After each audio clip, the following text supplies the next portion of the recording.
And even in a marriage, oh my gosh, I remember we were looking back at wedding photos of us, and I was like, we literally looked like we're total strangers that got married. Like, I think that's probably true for everybody, but like, how do they let you do that? That you're like, okay, let's do this. Let's commit forever That's to God's this design, total though. That's God's stranger. design for sanctification. And I think that's why marriage is such a beautiful relationship, and why it's a covenantal relationship is because you are young, you are strangers, you don't know one another, and it is going to be, there are difficult parts of the journey, but that's what sanctification is all about. Yeah. It has to be that iron sharpening iron. Yeah. I won't lose hope in the night when the fire's growing dim. I'll just let go and I'll try. Help me walk this road and find my way back home.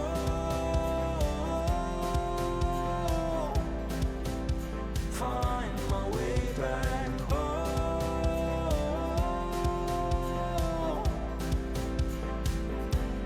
Find my way home. Welcome back to the Famous at Home podcast. Today, we are helping you find your way back home to your spouse.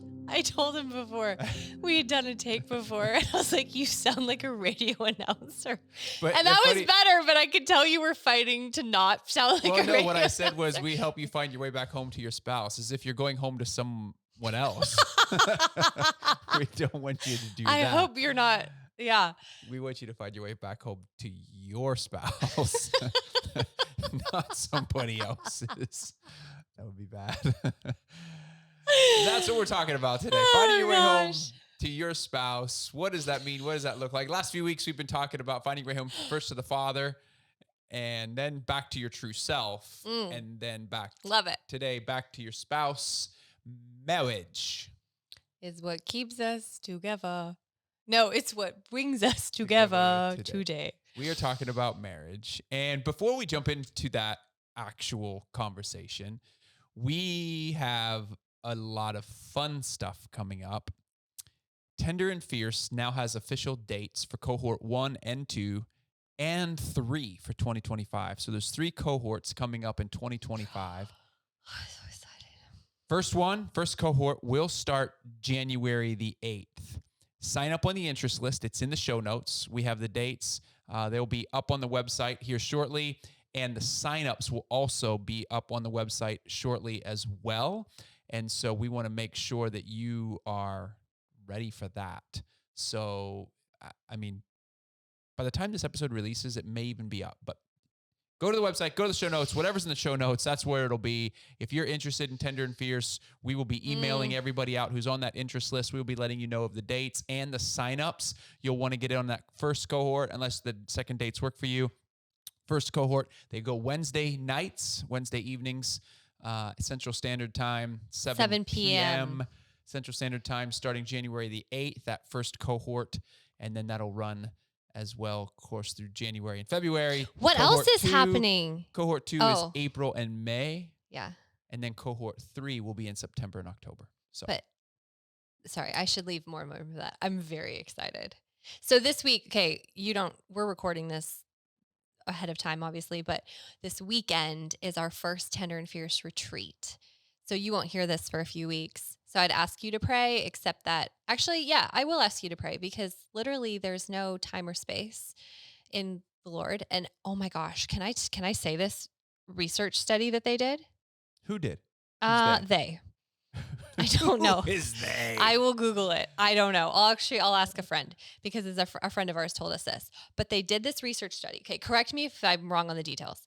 It blew my mind. So they took a group of people and they asked them to pray for people who were in the hospital, who were going through. Yes. You didn't know what I was going to say? No, I didn't know what you were going to say. Who had surgeries. And they asked them to pray for a certain subset of the group, and then the other part of the group was not prayed for. And so they did that, and they found that the group that was prayed for recovered significantly faster. Significantly faster. I can't remember the percentage, the but people that were prayed for were recovered significantly faster. Yeah. And then they told the people, excuse me, chills. Then they told the people who were asked to pray that the people that they prayed for had had surgery 10 years ago? years before. Let that sink in. 10 years prior.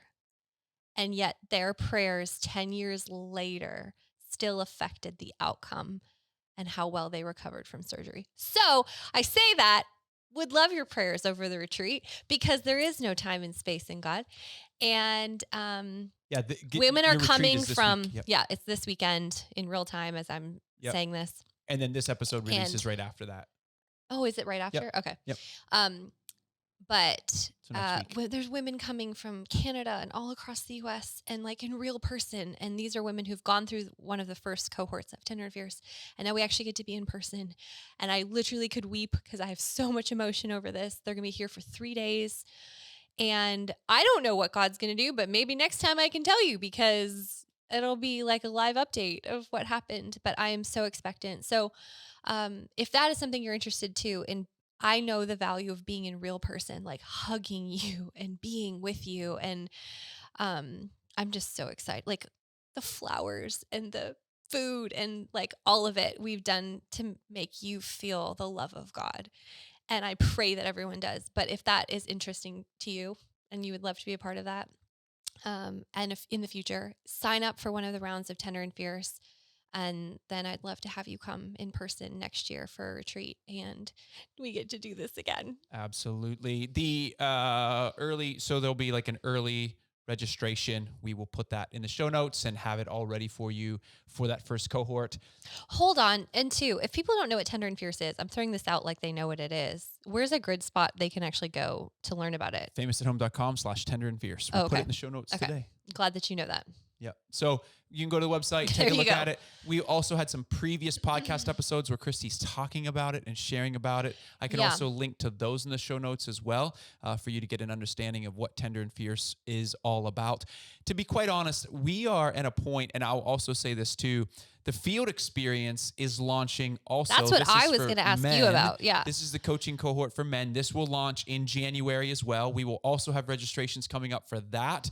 You'll be able to see that in the show notes. We are actually doing a season two coming up next. Our next podcast season, we'll be talking about Tender and Fierce. We'll be talking about the field experience. But really the heart behind all of this is that we want to make sure that so we want to multiply what it is that we're doing in reaching families. That's what we want to do. But in order to be able to do that, we've really got to get into the heart of the mother and the heart of the father.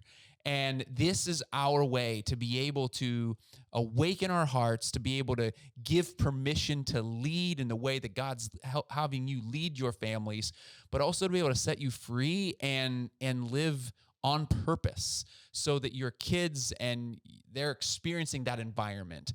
And so Tender and Fierce and the field experience are two sides of the same coin. It is our approach at serving you in a deeper way. And so if you're a husband or a father, I would love to have you in the field experience.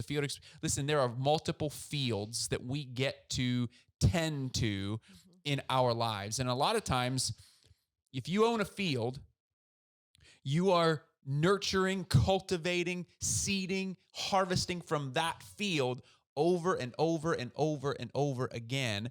One of those fields is your marriage. And we will hone in on marriage. We'll hone in on, it's going to be amazing. I can't wait to talk a little bit more about it. But it is a journey for us as men to really hone in on getting into the hearts of our spouses and our kids and also experiencing the love of the Father for us. Today, the field we're talking about is our marriage because this is a field that I am tending to because I've chosen to come home to my spouse and I come home to my spouse. This one Every day for the last 15 years and then hopefully for the next 50 as well. So can I just say though, I tend to. Yeah. And you know what that struck me was what you just shared about the field, like the authority that you have over the field, no one else does. So no one else can plant the seeds in that field. Mm-hmm. So if you don't, it literally lays barren. Oh, I feel that. Barren. Only you can tend to that field. Only you can plant in that field. And it makes me think of what you shared, Joshua in Joshua. Wasn't it in Joshua? Where, Joshua 18. yeah, I feel like you should share that because that was so powerful over the, like, what has been given to us that we are not stewarding well. Because I think this ties in so much to what we're talking about today. Yeah. So in Joshua 18, Joshua has led them into the Israelites into the promised land. And of the 12 tribes, only 5 of the tribes had taken the land that had been given to them. And Joshua approaches them. You can go read this in Joshua 18. Joshua approaches them, the other 7 tribes, and says, "Hey, y'all, it's time to go Occupy the land. the land. Go Yeah. lay out, take a pen and a paper and lay out the boundaries, the borders of the other 7 sections that each tribe needs to take." And he's like, "You need to go do this." And by the way, he actually took his last, which is fascinating. But I think there's a whole other point to that. And ultimately, his became the center of Israel for the next 400 years. But what's fascinating about this is, what were they doing? Like, what were those 7? They had been given an inheritance. They had been giving land to cultivate, to tend. Like, that's the promised land. They had been fighting for years to get into the promised land, and decades, and now here they finally are in the promised land, and they're not going and taking their rightful portion. Why? Were they just chilling and comfortable living off of the other 5 tribes' land? Like, that maybe they were just being generous and they didn't feel like they needed to go. They didn't need to take responsibility. They were just kind of relaxed and comfortable and everything was good. And how many of us live that life where it's like, you know what? Things are comfortable. Things are good.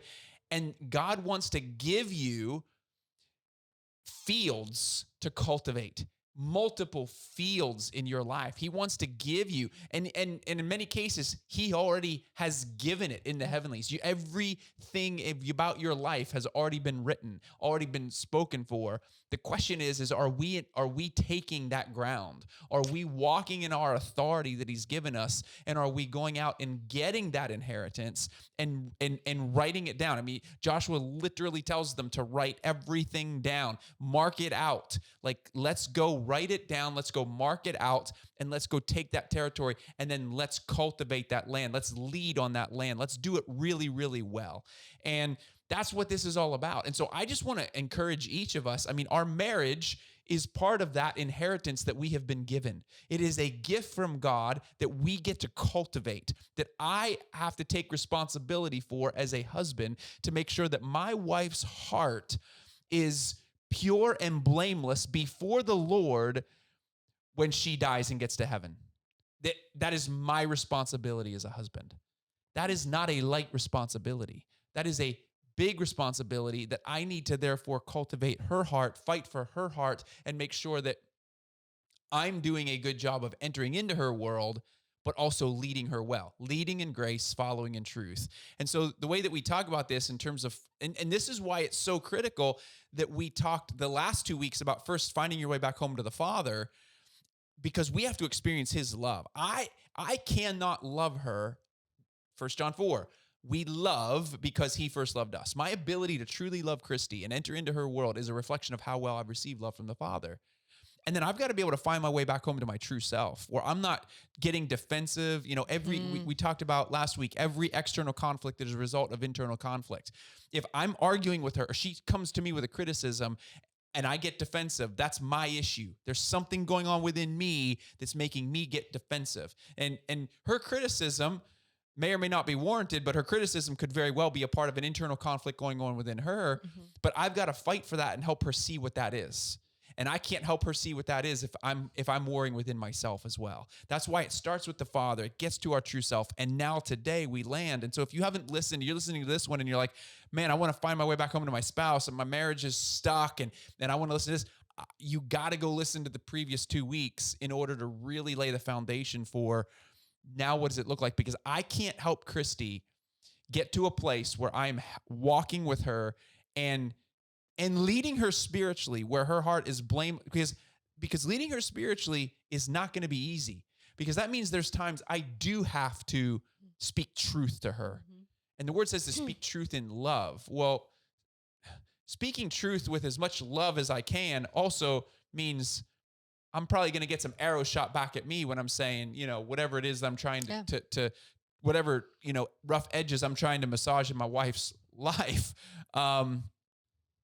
Which makes me think of like I have to experience the love of God in order yeah. to do that well. Well, and it makes me think of in Proverbs where it talks about the wounds of a friend are trusted. Mm. Like you are my closest friend. And so the wounds, the way you wound me, that I can actually trust that. But that's because we've walked through our own wounding. And I want to say that because otherwise we're just operating out of our wounds and wounding people because hurt people hurt people. Yeah. Right. And I'm sure most of us have heard that term. Like when you have been hurt, you then in turn hurt people. Because if our wounds are not tended to, we wound others with them. Whereas when it talks in Proverbs, the wounds of a friend are trusted. Like that's where speaking truth in love is not a wrathful, vengeful conversation. It's one full of love and like, whoa, that stings. But like, you're right. You're right. And I can receive that from you. And just to back up, even how we're talking about tender and fierce and the field experience before this is the reason we've gone this way is most of the things we did before was marriage work. And we would do marriage intensives and we still do some in marriage, marriage counseling or coaching with couples one-on-one. Well, we found like marriage work is really hard because what happens is you often have two people coming in who are really wounded themselves. Like, because it's, as he's saying, the internal conflict, the internal wound comes out externally. So then you're dealing with these arrows that are going on between the people. And Josh has always said this, what is going on within the person, a person in a marriage matters more than what's going on between the two of you. Because if you can get to what's happening within, everything between takes care of itself. And what we realized is like the marriage work was really hard. And if you've been in marriage counseling, if you are a marriage counselor, you know this is true. If you are, you sit with other couples or you do premarital work or even just mentor young couples in your church, like it's really hard because you come up against all these really tender places in people. And when you hit a tender spot, these little spars come out where it's like anything to keep you away from touching that tender place in me. And when you're in an intimate relationship like that, it happens a lot. And that's why it's hard. Everyone says like marriage is hard. Well, intimacy is hard. Being truly known by someone is hard because they touch the tender places in you that you don't want to be touched. It's easy to be single and go home and like wall yourself off and know you don't really have discord in relationships because no one's touching those places. And I want to say, I'm not saying it's easy to be single because it's really hard to be single. And I think what Josh is saying is also, we have fought to get to this place. What a gift it is to be married.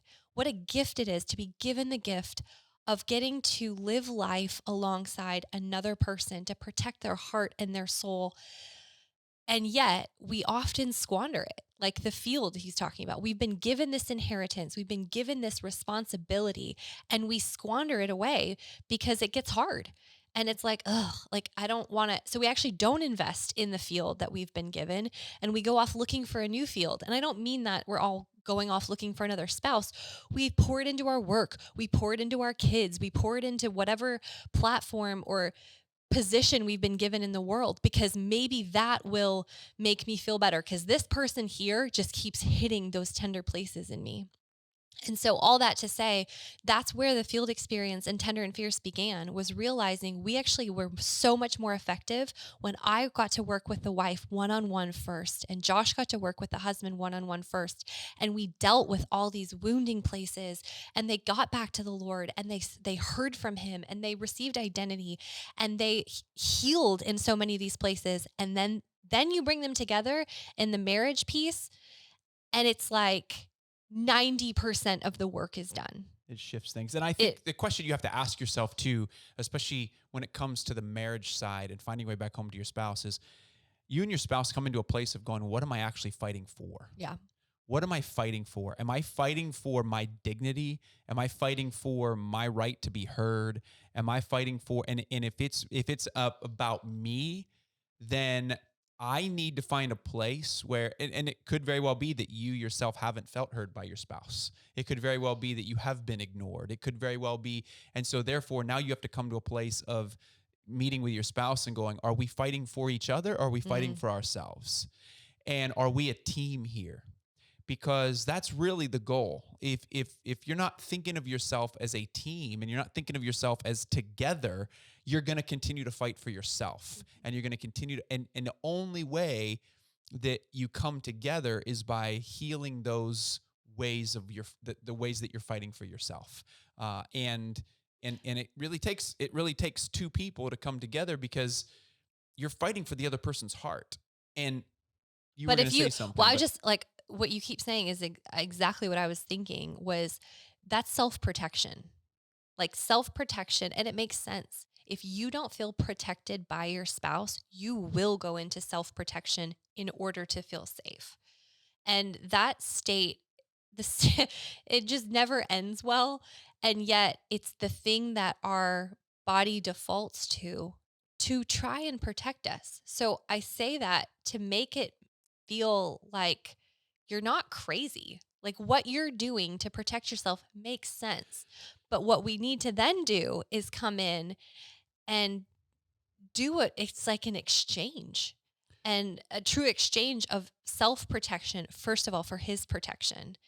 And we have a whole week in Tender and Fierce where we actually call it, I literally call it the Great Exchange, where it has to be a decided exchange between choosing to protect myself and putting down all these barriers, all these layers of armor that we have accumulated over the decades, and choosing to allow God, our actual protector, to step in.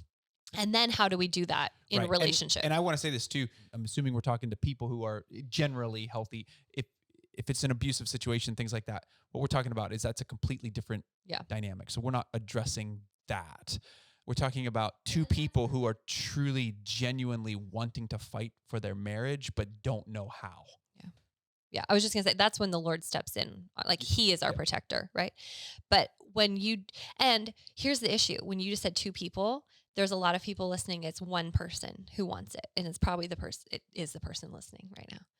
And it's your spouse that you don't feel wants it. And I guess the question would be, that is often the belief that we've come to because we judge based upon people's behaviors, not their intentions. We judge ourselves by our intentions. Like, well, I intend to draw closer to you. I mean, I haven't yet, but like, I intend to have that conversation. I intended to make him a coffee in the morning, or I intended to say something kind and encourage him about, you know, how he acted last night or toward the kids or after that meeting.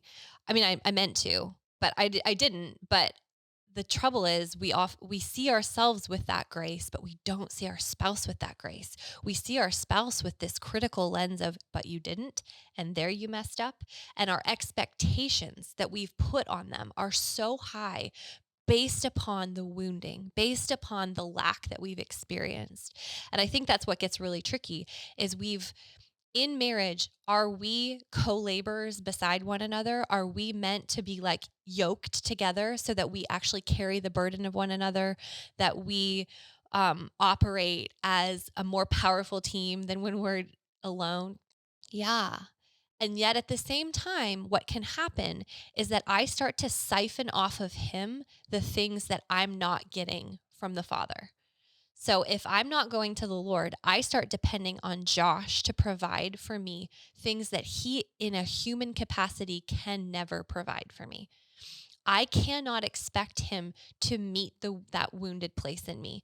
If I have an abandonment wound, I can't expect that he is going to perfectly dance around those wounds in me and provide that ever flowing, nourishing love of like, I will never be abandoned. I am wanted. I am desired. Does he tell me those things? Does he communicate those things? Does he show me those things? Yeah. But when I start looking to him to fill the void in me, that's when we start to go off course.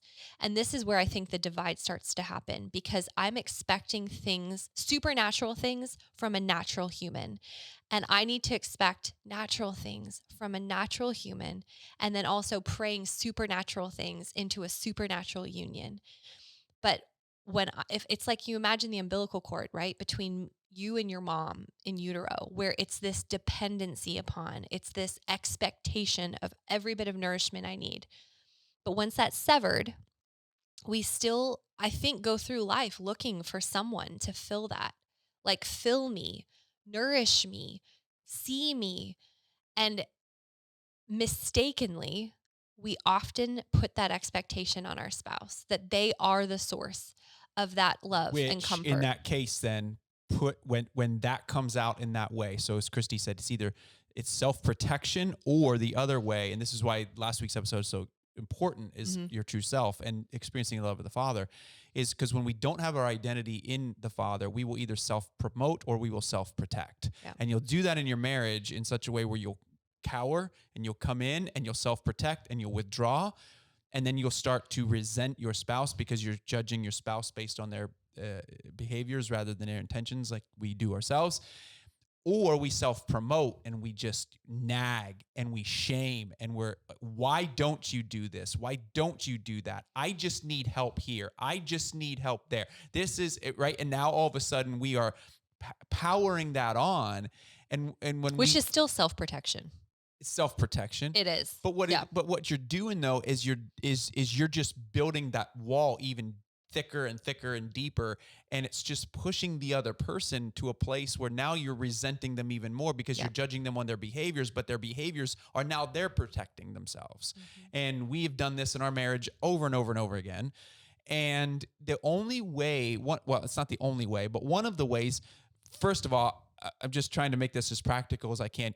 You've got to be able to come together and go, what am I actually fighting for? Am I fighting for me?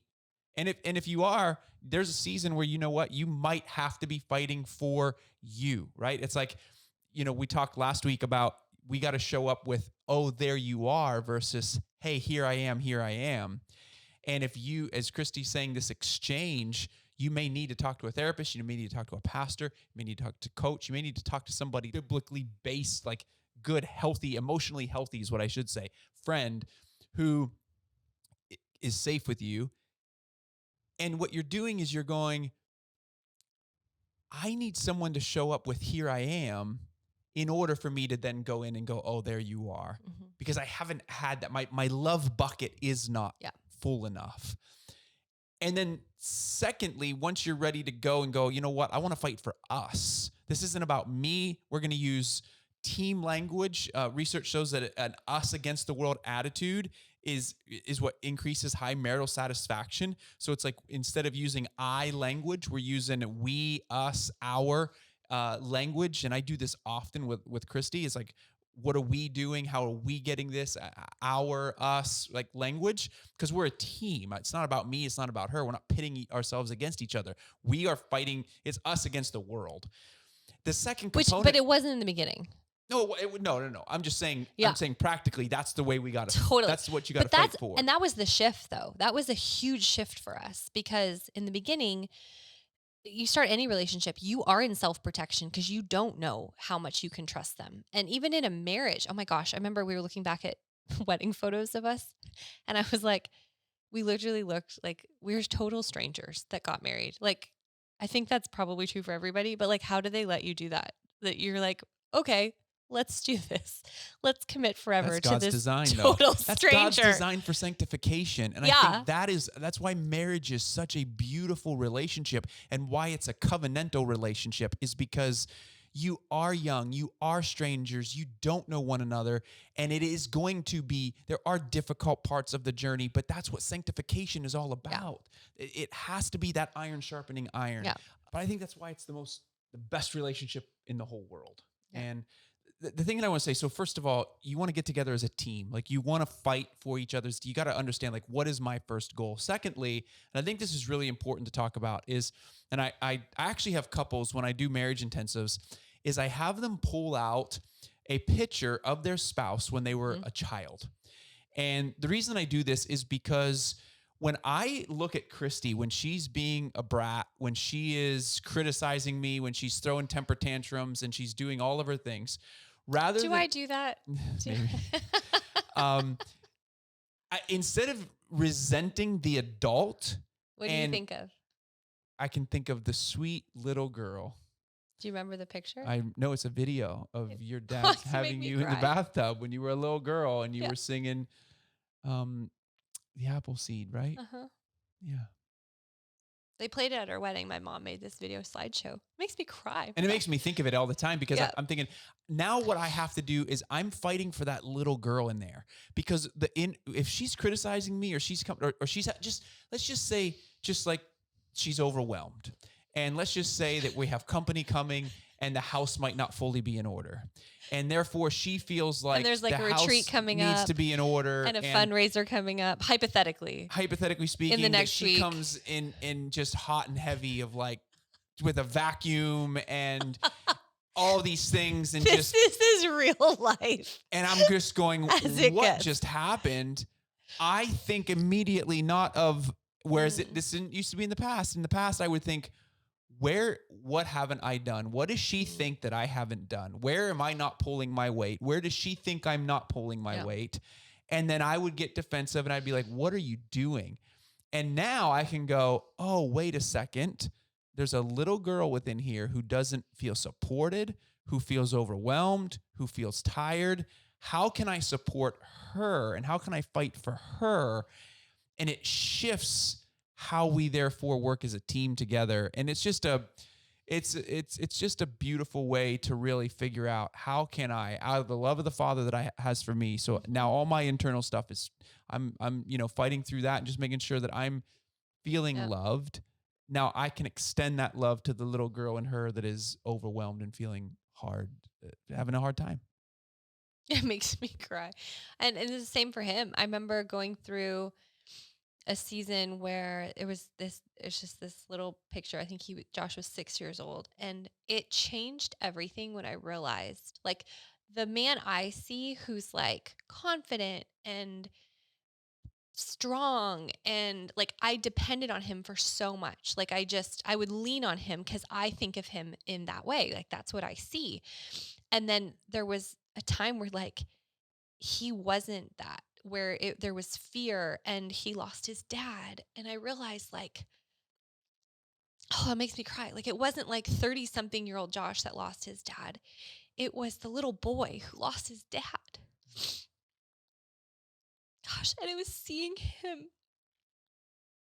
It was seeing him as that little boy that made me have compassion for him and realize in not just in those seasons, that's when I learned it, but now in all the seasons where he is our confident leader and provider in our family.